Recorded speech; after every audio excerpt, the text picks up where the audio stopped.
మార్చి 23, 1947. నిన్న సాయంత్రం ఆంధ్రప్రదేశ్ నుండి ఒక యువకుడు వచ్చాడు. ముఖం చూస్తే ఒట్టి అమాయకుడల్లే కనపడతాడు. ఈ ఉదయం 9ంటికి భగవాన్ని సమీపించి, స్వామి, నేను 10 నెలల క్రితం తమ దర్శనం చేసుకున్నాను. మళ్ళీ ఇప్పుడు రావాలని బుద్ధి పుట్టింది. వెంటనే బయలుదేరి వచ్చాను. క్షణమైనా ఆగలేకపోయాను. ఇక ముందును ఇలాగే బుద్ధి పుడితే రావచ్చునా అన్నాడు.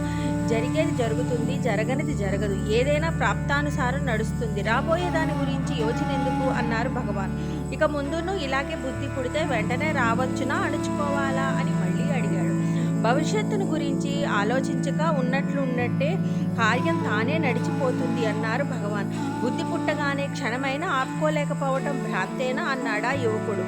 భగవాన్ చిరునవ్వుతో నా వైపు చూసి, మీరు లోగడ ఒకసారి వచ్చారట, ఇప్పుడు రావాలని బుద్ధి పుట్టిందట, వెంటనే వచ్చారట, మళ్ళీ బుద్ధి పుడితే రావచ్చునా అని నన్ను అడుగుతున్నారు అని అన్నారు.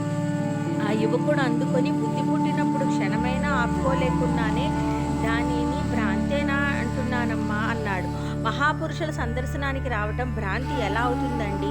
పోగొట్టుకోవలసిన భ్రాంతులు ఎన్నో ఉండగా ఇదొక్కటే భ్రాంతిగా తోచిందా తమకు అన్నాను. మరి మాట్లాడలేదు. ఈలోగా కొంతమంది, స్వామి, ఆత్మకు శాంతి ఎలా వస్తుంది అన్నారు. భగవాన్ నవ్వుతూ, ఏమి ఆత్మకు శాంతి ఏమి అన్నారు. కాదు మనస్సుకు అన్నారా పృచ్ఛకులు. ఓహో, మనస్సుకా, సరి వాసనలు నశిస్తే శాంతి కలుగుతుంది. అందుకు తానెవరో విచారించి తెలుసుకోవాలి ముందు. అది విచారించక శాంతి కావాలి అంటే ఎలా వస్తుంది? ఉన్నదే శాంతి. ఉన్నదాన్ని విచారించి తెలుసుకునే యత్నాలు చేయండి అన్నారు భగవాన్. అందులో పండితులు ఒకరు, స్వామి, స్థల విశేషం వల్ల ఒక్కచోట శరీరయాత్ర బాధాకరంగా ఉంటుందే, సాధన సాగేదెలా అన్నాడు. నీలో స్థలం ఉంది, కానీ నీవు స్థలంలో లేవు. అన్ని స్థలాలు నీవే అయినప్పుడు ఒక చోట బాధ ఏమి, ఒక చోట లేకుండాటేమి? అన్నీ నీలోనే కదా ఉన్నాయి. అవి నిన్నెలా బాధించగలవు అన్నారు భగవాన్. మరి ఒక్కొక్క స్థలంలో శాంతి ఉండదే అన్నారు వారు. ఉన్నదే శాంతి, అది నీ సహజ రూపం.